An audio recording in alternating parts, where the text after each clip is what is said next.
eu sou a Tayana Conrad. Começa agora o programa Alesp Conecta.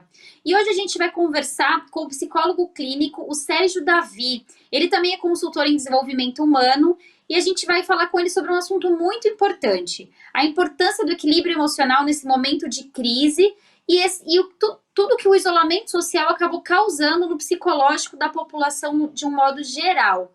Seja muito bem-vindo, Sérgio. Muito obrigado, Tayana, pelo convite. É um prazer estar aqui com vocês. O prazer é nosso e a gente precisa muito conversar sobre esse assunto, né, Sérgio? E eu acho importante a gente começar falando um pouquinho, né, com a sua experiência nesse momento agora de crise, como o isolamento social afetou o psicológico da população de um modo geral. Você pode explicar para a gente? Claro.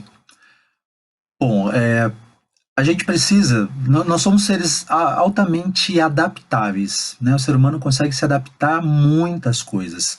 A gente imagina que a rotina nos traz conforto e aquele conforto muitas vezes não pode ser alterado porque a gente vai ficar num estado grande de ansiedade. E é essa percepção que muitas pessoas têm vivido. É possível se adaptar, mas tudo foi alterado sem prévio aviso, né? De um dia para o outro a gente teve a informação de, olha, agora precisamos ir para um isolamento social, né? Então deixa tudo o que você está fazendo e vai para dentro de casa. E com isso todas as rotinas se alteraram. Veja, algumas vezes acontece de você começar um curso novo, você saiu do trabalho, antes você ia para casa, só que agora você vai para um curso, porque começou. É uma alteração da sua rotina, mas parte dela está preservada. Algo foi alterado, mas parte da rotina foi preservada. De um momento para o outro, tudo mudou.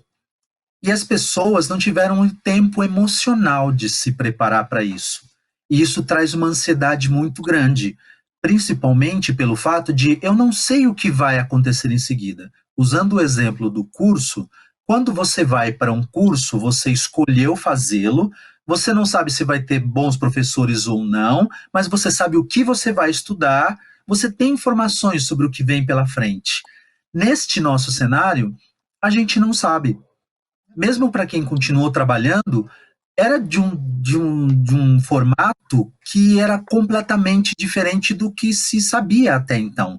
Então as pessoas começaram a experimentar episódios de ansiedade muito grande. Veja, ansiedade tem um lado que é bom, a gente fica esperando o que vem e a gente de alguma maneira se prepara para aquilo, tem uma expectativa com o que vem pela frente, mas as pessoas começaram a vivenciar aquela ansiedade patológica, muitas pessoas com crises de ansiedade, que é um medo do que vem pela frente e um estado de estou preparado para qualquer momento precisar me defender, me proteger de alguma ameaça iminente. Então, todos aqueles sintomas de sudorese, de coração que dispara, de uma expectativa, aquela que amedronta, não é?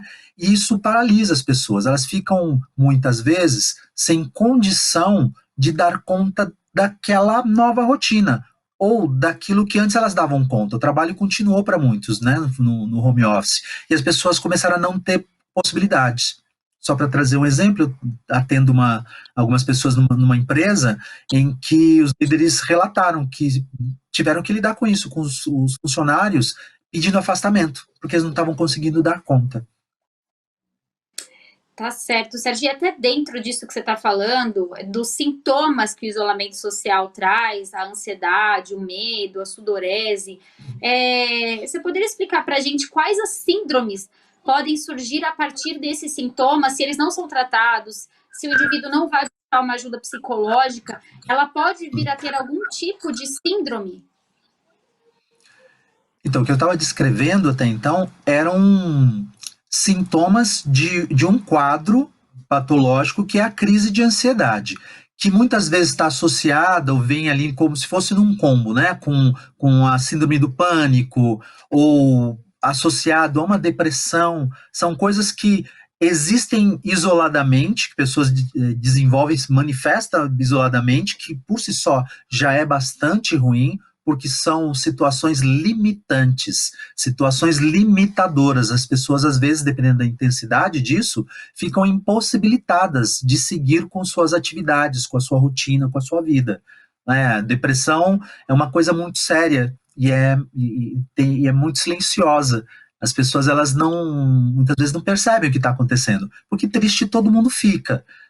Qual é o limite entre a tristeza que eu estou sentindo porque eu perdi, a minha rotina mudou, as coisas estão de um jeito que tem gente que está morrendo, às vezes as pessoas estão perdendo pessoas próximas. Então, qual é o limite entre eu estou triste pelo que está acontecendo e eu estou demasiadamente triste e estou perdendo a energia para realizar minhas atividades e não estou mais tendo vontade de ter vontade, que são características da depressão, ou esse pânico que faz com que as pessoas não consigam sair de casa. Não deve, né? Quem puder, fique em casa ainda. Mas assim, as pessoas, elas às vezes se paralisam porque elas têm uma sensação de morte iminente. É uma das características da síndrome do pânico. Ou essa crise de ansiedade que às vezes paralisa diante de episódios simples. Eu tenho uma paciente que vivenciou isso. Às vezes ela sofria de crise de ansiedade e dirigindo, muitas vezes ela estava diante de uma subida e ela tinha tanto receio, ela era tomada por um medo tamanho de perder o controle do carro voltado, ela não conseguia ficar, que ela paralisava diante dessa subida. Ela virava uma esquina, via que tinha uma subida e paralisava e começava a ter medo, começava a suar, começava a chorar. Ela tinha um pânico. Então, esse é o problema, quando se torna patológico, né? E até dentro disso também, dessa questão de pessoas estão morrendo, né? Existe aí, acho que, uma preocupação muito grande por parte dos psicólogos, né? Eu imagino que com você também, da perda de muitas pessoas por suicídio, né? Isso também é uma possibilidade, até como um risco iminente dentro de um quadro de depressão, por exemplo. Mas as pessoas, elas têm vivido muito mais frequentemente esses episódios da paralisação diante de um cenário incerto. O que torna esse momento que nós vivemos tão danoso? Nós não sabemos por quanto tempo ainda ficaremos assim. Nós estamos dentro de um quadro, de um cenário atípico, sem precedentes, nunca vivenciamos isso antes, e não sabemos por quanto tempo assim permaneceremos. E isso traz essa sensação de paralisação. É comum dentro de um quadro de depressão, por exemplo, a possibilidade do suicídio, mas não tenho visto nem pesquisas e nem em relatos que esses episódios estejam acontecendo. São outras questões relacionadas à depressão que eu tenho visto, mais síndrome do pânico e outras questões. O medo da morte é muito mais comum nesse caso, não a procura por, né? É muito comum o medo e a paralisação em função dessa situação. Agora, acho importante também, né, Sérgio, a gente explicar para quem está em casa. Quando a gente deve procurar uma ajuda psicológica? Eu costumo falar que, na verdade, o psicólogo deveria fazer parte da nossa vida desde pequenininho. Mas, assim, quais as características que deixam evidente que essa pessoa realmente precisa de um psicólogo? Ótima pergunta. Eu gosto de dizer que todos deveríamos fazer terapia, porque é autoconhecimento. Só que na nossa cultura, nós somos encorajados a enfrentar os problemas e vencê-los na raça. Então, se alguém está sofrendo um pouco mais porque tem um problema, é lido como normal. E aí eu faço sempre a seguinte reflexão com as pessoas, para elas se avaliarem. A vida de todo mundo tem problemas. É comum que em algum momento ou outro da vida nós enfrentemos problemas. E se o problema é da sua vida, o natural é que você tenha recursos para resolver. O problema da sua vida, ele também é uma questão tua, ninguém conhece melhor ele do que você, e o normal é que você passe por alguma situação problemática e você resolva. Quando você tem um problema que é recorrente, ele acontece em diferentes momentos da sua vida, você se depara com aquele problema de novo, ele volta. Ele é limitador. você tem uma dificuldade de continuar com a sua rotina, você tem dificuldades em alguns setores da sua vida, você acaba não lidando muito com aquele setor da sua vida que é importante, mas você encontra subsídios, né, elementos, subterfúgios, melhor dizendo, desculpe, subterfúgios para não lidar com aquilo.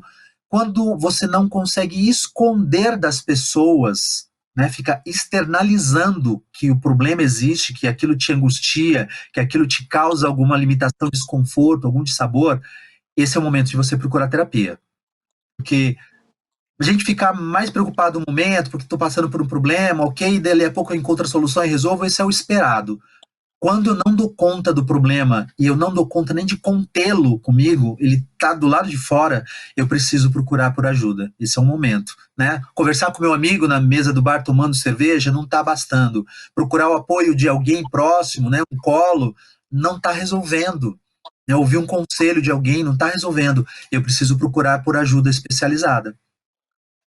É importante a gente quebrar esse preconceito, a gente pode dizer assim, cultural, né, que a gente tem, de que a gente não precisa procurar uma ajuda psicológica, né? Agora falando um pouquinho para a gente se preparar aí para a volta, né, para a retomada ao trabalho e a rotina, que já está começando a acontecer. Quais são as suas principais dicas e orientações? Bom, as pessoas elas estão voltando para os seus trabalhos. Muitas pessoas estão voltando para uma rotina de trabalho, inclusive. É importante você checar com a empresa onde você trabalha como é que vai ser dali por diante. Porque num cenário de incerteza, o que alimenta essa angústia, o que alimenta a ansiedade, é tudo continuar incerto. Então, alguma coisa você precisa ter de certo para aquilo te dar segurança. Então, como é que vai ser o trabalho? As metas como serão, né, nesse cenário, dessa maneira como está, porque afetou a economia, a rotina de trabalho como será, que medidas estão sendo tomadas para que a gente se sinta seguro, porque isso vai dar a segurança de que você vai conseguir. Porque aquilo que não te derem, você sabe, então isso aqui eu preciso prover para que junto daquilo a gente consiga fazer o trabalho acontecer. Eu preciso saber o que me espera. E na medida do possível, você cumprir com todas aqueles quesitos que trazem a segurança, né? Do se proteger, máscara, álcool gel, todas aquelas coisas que você já está cansado de saber, já ouviu bastante, mas de que forma que eu vou organizar isso para passar um dia fora, por exemplo? Não é? Tem lá a questão da máscara que dura 2 horas, 2, 3 horas, ok. E depois dessas 2, 3 horas, você vai voltar para casa? Antes disso, você vai voltar para casa? Não, então que você tenha mais máscaras. Faça um checklist do que é que você precisa fazer para estar bem e confortável na medida do possível fora do seu ambiente de segurança, que é a sua casa. Faz esse checklist para você conseguir antever, se antecipar as situações. Quando eu digo para você pergunta para o seu chefe como é que vai ser a rotina de trabalho, como é que são as metas, quais são os objetivos agora da empresa.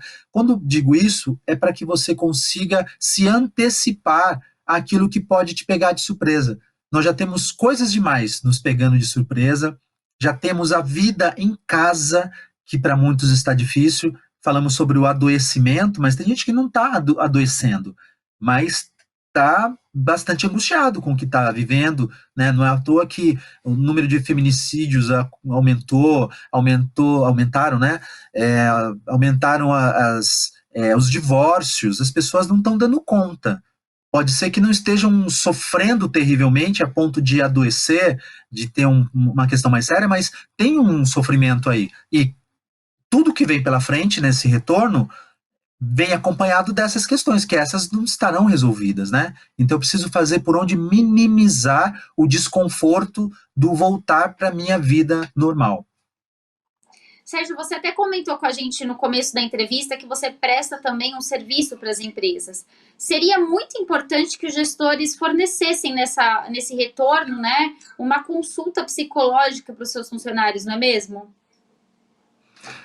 Esse é o melhor dos mundos, né? É o melhor dos mundos, quando as empresas oferecem algo para dar conta do que essas equipes estão passando. se você pensar nisso especificamente, algumas empresas podem dizer, olha, mas isso não é da nossa alçada, ok? Mas o resultado que não vem, os erros que vão acontecer, os afastamentos que vão acontecer, são todos da ordem das coisas da empresa. Então, se as empresas tivessem esse movimento de o que a gente precisa fazer para trazer conforto emocional para as pessoas, para garantir que nós tenhamos a nossa rotina preservada, os nossos resultados preservados. Então, tem empresas que têm feito ações de qualidade de vida. Eu participei já 2 vezes de palestra online oferecido por empresas, dando dicas e orientações sobre esse momento. Então, algumas empresas estão fazendo alguns movimentos e é importante que elas percebam a importância disso. Pode representar um investimento que não estava previsto, mas o que ela deixa de ganhar não fazendo, tendo que administrar essas questões, né, da produtividade, da baixa produtividade dos funcionários, acaba que uma coisa compensa a outra. Até, né, dentro também desse assunto, né, da produtividade, é possível a gente falar realmente que nesse retorno, por conta do medo e de tudo isso que causou, né, a quarentena, talvez realmente o funcionário volte tendo que se readaptar, né? Certamente tem uma readaptação, tem um redescobrir como é que eu funciono nesse contexto. Para dar um exemplo simples, eu passei 4 meses dentro de casa, eu estava fazendo atendimentos online, atendimento psicológico online, e fazendo algumas atividades online. Então, passei 4 meses sem andar de carro. Ao andar de carro, eu fui atender um celular que tocou no Bluetooth. Eu não soube onde é que era o botão, eu não soube como atender. Coisas simples, elementares. Então, a gente pode esquecer, porque tem tantas coisas mais importantes acontecendo, nos ocupando, que a gente joga fora, acaba jogando fora coisas simples da rotina para dar espaço para isso, né? Então, nessa ida para a empresa, nesse sair da sua casa e se dirigir até a empresa, vai ser preciso realmente redescobrir como é que eu funciono nesse novo cenário. Lá na minha mesa, né, como é que eram as coisas ali? As pequenas rotinas, sabe? Desde as senhas, né? Como é que funciona isso? É preciso redescobrir. É algo que já acontece quando a gente tira férias, né? A gente sai do ambiente de Pois é. trabalho, quando a gente volta de férias, tem que relembrar tudo. Agora, falando também de outras relações, não só com o trabalho, nessa volta, acredito que frequentar locais públicos também é uma coisa que a gente deve voltar em breve aí. É normal a gente sentir, então, um estreitamento, um medo, e isso não ser um quadro de problema psicológico? Natural que a gente sinta medo. A gente, não sei se aconteceu com você, mas eu conheço pessoas que tinham todos os cuidados, mas que precisavam continuar com suas atividades fora de casa e contraíram, né? Então, com todos os cuidados, ainda assim existe um risco. Até que uma vacina surja, a gente não sabe.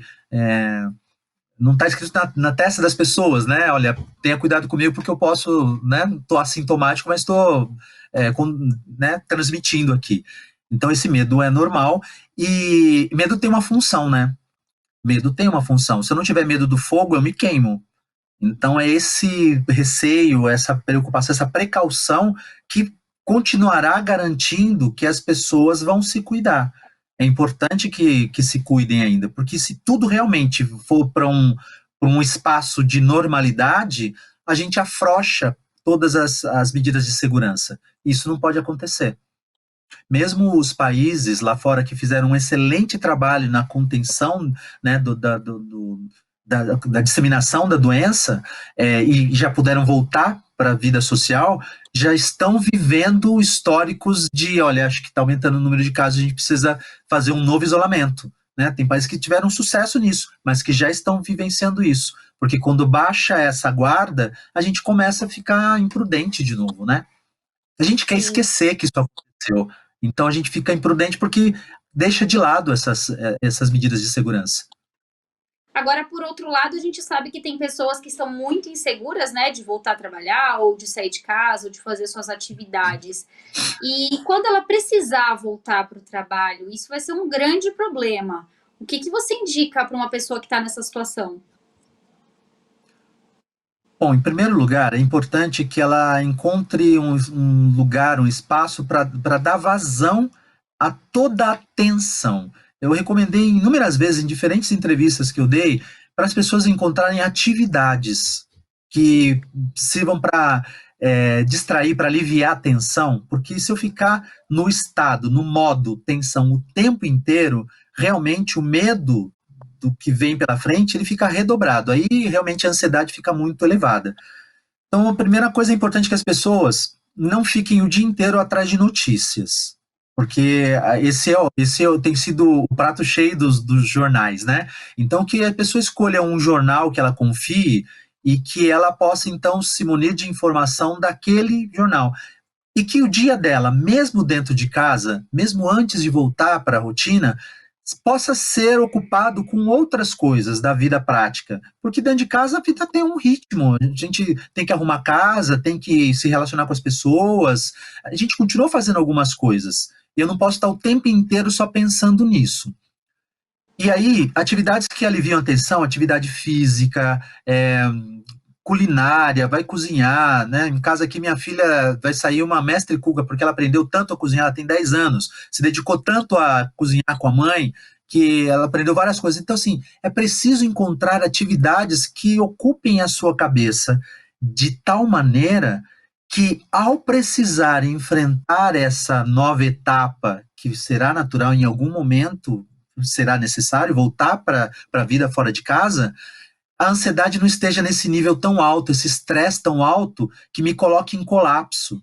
Eu preciso conseguir diluir a minha atenção para as diferentes coisas da vida, para que essa volta não seja sentida como algo tão traumático.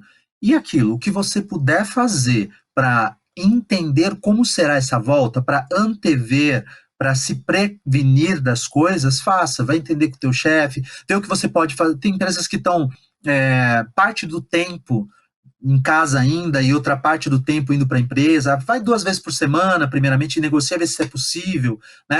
O tempo que for necessário permanece em casa, fazendo o que é possível lá, o que realmente não for possível em casa, vai para a empresa, vai fazendo esse desmame, sabe? Vai fazendo isso paulatinamente, para de novo não viver essa ruptura, porque de alguma maneira a gente criou uma rotina nesses 3, 4 meses, e do dia para a noite, ok, voltou para casa, agora acabou, volta para a empresa. É muita ansiedade, é muita tensão. E você tocou num assunto muito importante que eu acho que é bom a gente falar também. Você falou que você tem uma filha de 10 anos e que ela se mantém em atividades, né, na culinária para que ela também alivie essa tensão. É preciso a gente observar também não só os adultos, mas as crianças, né? Porque as crianças já estão há muito tempo aí. Algumas nem estão mais fazendo atividade, dependendo da idade, muito pequenininho tá só em casa. E os maiorzinhos estão nessa pressão também de escola, aula online e tudo muito virtual e nada de interagir com pessoas. O que a gente precisa observar nesse público? É importante verificar que é possível que as crianças apresentem uma irritabilidade mais acentuada, que para alguns pais que também já estarão mais estressados, pode ser lido como birra, como manha, e na verdade esse comportamento pode estar escondendo também crise de ansiedade, né? A criança não manifesta ansiedade da mesma maneira que um adulto. E é preciso observar, é birra mesmo, já era um comportamento que ele tinha antes, diante de situações de frustração, ele já agia dessa maneira, ou isso se acentuou? Porque estando os adultos nesta condição de maior ansiedade, a paciência, né, a tolerância, ela fica menor. Diante de um comportamento não esperado de uma criança, ele pode também perder a paciência mais rapidamente com essa criança, mas é preciso observar o que essa criança está me mostrando sobre a forma como ele está lidando com essa situação. Tem crianças que têm uma rotina muito intensa, porque tem escola em determinado horário, depois tem, sei lá, aula de karatê, natação, tem atividades esportivas diversas. Atividades estão fora de casa. De repente, para eles, tudo parou. tudo parou. Todos os prazeres dessa criança foram tirados. Quem mora em condomínio, por exemplo, há condomínios que, inclusive, as áreas comuns do condomínio, elas estão fechadas. Quer dizer, nem descer para brincar as crianças podem. Então, isso vai desembocar em algum lugar. Né?